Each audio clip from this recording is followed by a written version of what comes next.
She stared at me like she was standing on the edge of a cliff, terrified to jump, but even more afraid to stay still. "I'll regret this," she whispered. I stepped closer, heartbeat steady.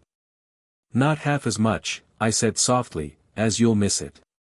The first time I saw Clara, she was standing by the corner window of the 14th floor, sunlight spilling through the blinds like strands of gold. Her sleeves were rolled to the elbows, revealing slender forearms lightly freckled from summers past, and her dark hair was tied loosely, with a few strands escaping to frame her face. She wasn't trying to impress anyone, and that was exactly why everyone noticed her. Clara was the kind of woman who didn't need to raise her voice to command a room. People straightened when she walked by, not out of fear, but respect. Her reputation in the firm was legendary, decisive, brilliant, and utterly unshakable. And here I was, 24, fresh-faced, new to the marketing world, trying not to stare like a fool during my first week. She turned when she sensed me watching, and for half a second, her gaze met mine. Her eyes were a clear, steady gray, the kind that saw more than you ever wanted to admit. There was a faint smile on her lips, not flirtatious, but aware. I looked away too quickly, pretending to adjust my ID badge. Smooth. That evening, long after most desks had gone dark, I returned to the office to collect a forgotten notebook. The building was hushed, lights dimmed to a warm amber glow. And there she was again, still working, leaning against the window with a stack of reports under her arm. "Didn't expect anyone else to be here," I said, surprised by how soft my voice came out. She looked up. "Deadlines don't care about the clock," she replied, a wry edge in her tone. I stepped closer to her desk to pick up my things. She moved at the same moment, handing me a folder I'd left behind. Our fingers brushed, just a fleeting touch, but it sent a warm jolt up my arm, catching me completely off guard. Her perfume hung lightly in the air, sandalwood with a trace of citrus, elegant and understated. It lingered even after she turned back to her work, sleeves pushed up, hair falling loose as she focused on the reports. I watched her for a moment, not out of infatuation, but a quiet, growing fascination. There was something about the way she carried herself. Confident, yes. But beneath that polished exterior, I thought I glimpsed something softer. I didn't know it then, but that silent, amber-lit office was where everything began, with a single glance, a quiet spark, and the kind of tension that doesn't shout, it whispers. It happened late one Thursday night, the kind of night where the city hum outside feels distant, softened by the darkness pressing against the office windows. The team had spent the entire week preparing for a massive client pitch, and as usual, Clara was the last one to leave. I was halfway out the door when I noticed her office light still on. Curiosity, or maybe something else, made me circle back. I found her in the break room, of all places. The queen of composure, sitting barefoot on the couch with her heels discarded neatly beside her, pinching the bridge of her nose like someone trying to keep a headache at bay. Her blazer was folded beside her, and her blouse sleeves were unbuttoned, revealing delicate wrists. For the first time since I'd met her, she didn't look untouchable. She just looked tired. She glanced up when I stepped in. For a split second, something unguarded flashed across her face, surprise, maybe even embarrassment, before she straightened her posture, slipping the mask back on. "You're still here?" she asked. "Yeah." I was running through the presentation slides again, I said, holding up my laptop like proof. "And I thought you'd gone home hours ago." She gave a small, dry laugh. "Home is just another office with better lighting." The line made me smile, and I don't know what possessed me, but I muttered, "Well, at least the coffee's just as terrible here." She blinked, then laughed, genuinely this time. Not the polite chuckle she used during meetings, but a warm, low sound that filled the room like soft music. It caught me off guard how beautiful that sound was. "You're not wrong," she said, accepting the mug I just filled from the machine. When our fingers touched, there was that quiet spark again, like a whisper between our skin. She didn't pull away immediately this time. Her thumb grazed the edge of the cup, close enough that I could feel her warmth. For a few minutes, we just sat in comfortable silence. She told me about the upcoming pitch, not the strategy, but her worries.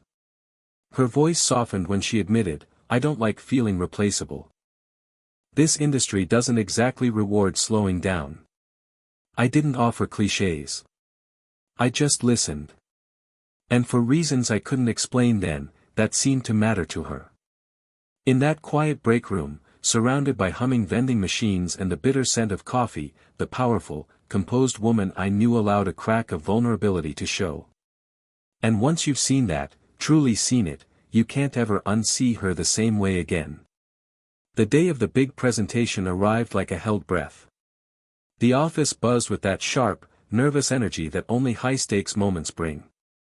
Clara, as always, was composed, her hair pinned neatly, her charcoal suit perfectly tailored, her voice calm and precise as she briefed the team one last time. But I'd started to notice the smaller things now. The way her gaze would occasionally flick toward me when she thought I wasn't looking. The way her fingers brushed the edge of her folder, a subtle, restless motion betraying nerves she'd never admit to. The presentation itself was tense. A technical hiccup threatened to derail a crucial section, and before I even had time to think, I stepped forward, adapting, explaining, steering the conversation back on track. When it was over, the clients were impressed. Relief swept through the room like a quiet tide. Clara caught my eye from across the table. The look she gave me wasn't just professional approval. It was something warmer, gratitude, pride, and something she quickly tucked away the moment someone else spoke. But it lingered. That evening, the team went out for dinner to celebrate. It wasn't exactly optional. Clara's presence turned a casual dinner into something that felt quietly significant. By some twist of fate, or maybe design, we ended up seated next to each other. The restaurant was dimly lit, golden light spilling over polished wood tables, soft music weaving through the air. Conversation started with work but slowly drifted into personal ground, favorite travel memories, books that changed us, the kind of music that played in the background of our lives. I learned she loved the sea but hated crowds, that she once almost moved abroad but stayed because her younger sister needed her. I told her about my messy ambitions, my uncertainty about what I was really doing. She listened, not like a mentor, but like someone genuinely interested. Later, outside the restaurant, the night air was crisp. Clara wrapped a shawl around her shoulders, but as she adjusted it, it slipped. Without thinking, I stepped closer and gently placed it back over her. For a heartbeat, the world shrank to the space between us. Her breath caught, I felt it more than heard it. Her eyes found mine, steady, questioning, and unbearably close. Then she looked away first, exhaling softly, as if she just remembered where we were. "Thank you," she murmured. "Anytime," I replied, but my voice came out lower, rougher than I intended. As she walked ahead, I realized something had shifted, not loudly, but undeniably. The line between admiration and something deeper had blurred, and neither of us could pretend not to notice anymore. It started innocently. Clara asked if I could stop by her apartment that weekend to help refine the proposal before Monday's final submission. She framed it as a working session, but even as she said it, her tone held a trace of hesitation, like she was aware of the line we were tiptoeing around. Saturday evening, I stood outside her door with my laptop bag and a heart that wouldn't stop thudding in my chest. I told myself it was just work. But the second she opened the door, that illusion cracked. Her apartment was nothing like the sleek office environment where I usually saw her. Warm, soft lighting spilled across shelves lined with books and framed travel photos. A faint jazz record played somewhere in the background, mingling with the sound of distant rain against the windows. She was barefoot, wearing a loose cream sweater and dark jeans, still elegant, but relaxed in a way I'd never seen. At one point, she reached across the table for a pen at the same moment I did. Our hands met. Flat against each other. Neither of us moved. The rain outside softened everything, made the world feel smaller, safer. Her eyes lifted slowly to meet mine. There was a heartbeat of silence. My skin tingled where our palms pressed together, warm and alive. She pulled her hand back first, clearing her throat. We should finish this slide. But the moment didn't disappear. It hung between us like the low jazz in the background, subtle, persistent, undeniable. Later, as I packed up to leave, she stood by the door, arms folded lightly, as if unsure whether to thank me or say something more. In the end, she just smiled softly. That night, walking home through damp streets, I realized we'd crossed something invisible. Not a line we could mark with words, but one that changed everything from that point on. The shift wasn't sudden, it was subtle, like the tightening of a string.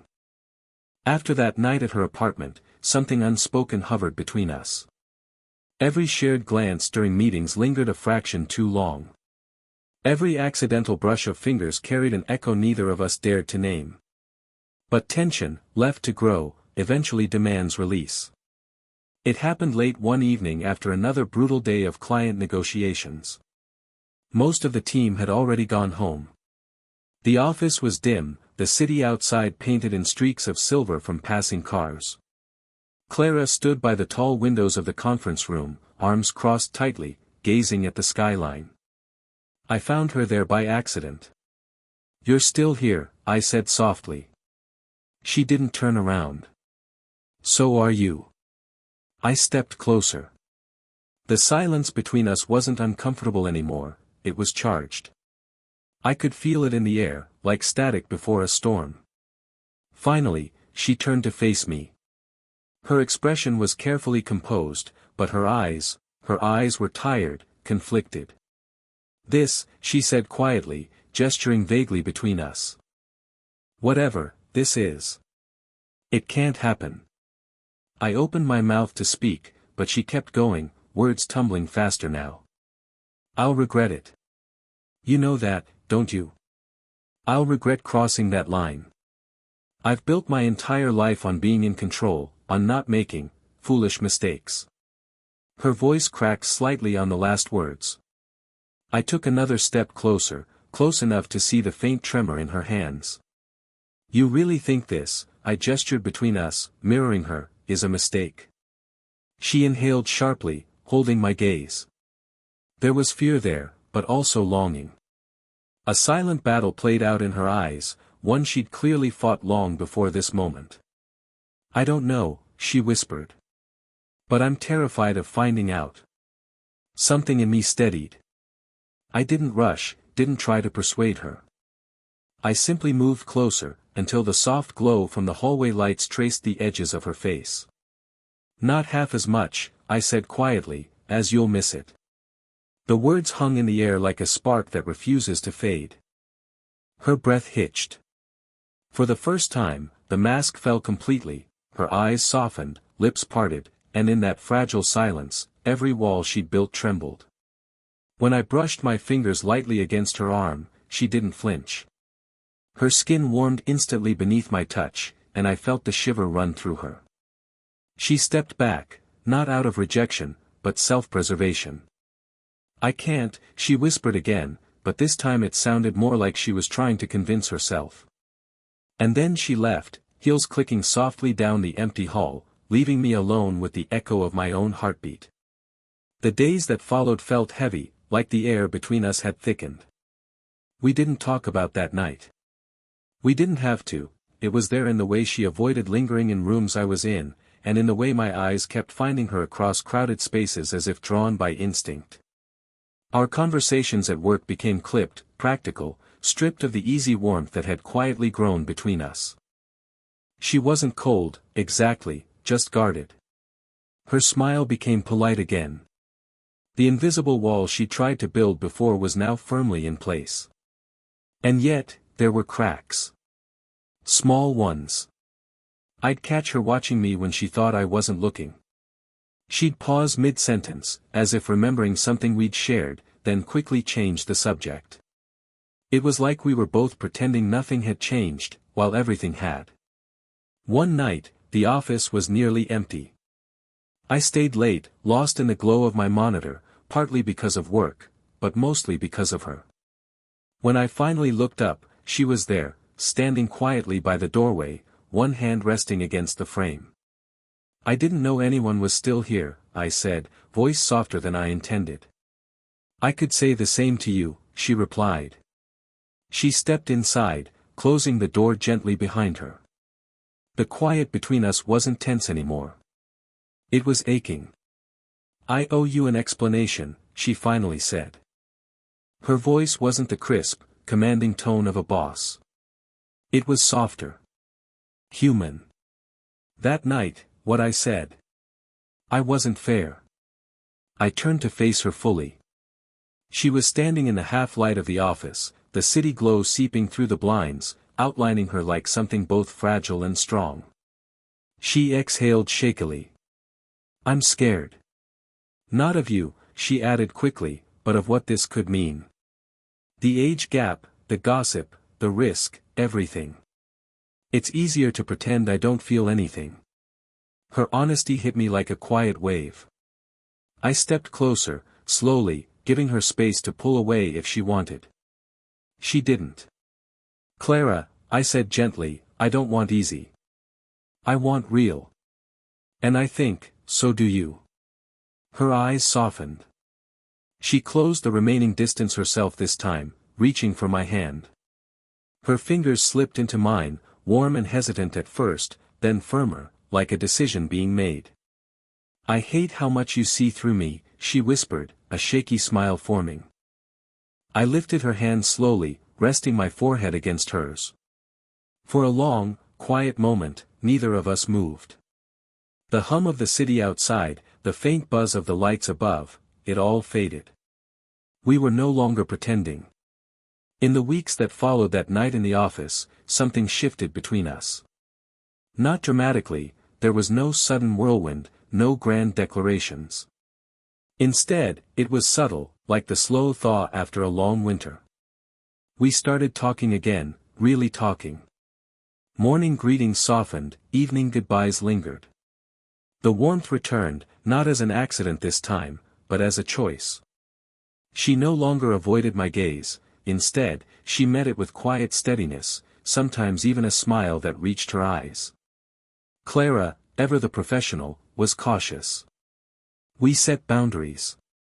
We spoke about the future honestly, about her career, about mine, about how complicated this could get if we weren't careful. But beneath those serious talks, there was a shared understanding that neither of us wanted to walk away. Ironically, the change that made everything simpler came from outside us. Clara received an offer to take on a new executive role at another firm. It was a big step up, one she had quietly worked toward for years. When she told me, there was a flicker of uncertainty in her eyes, as if she was bracing for me to pull away. Instead, I smiled. "You've always said you didn't want to stay still," I said.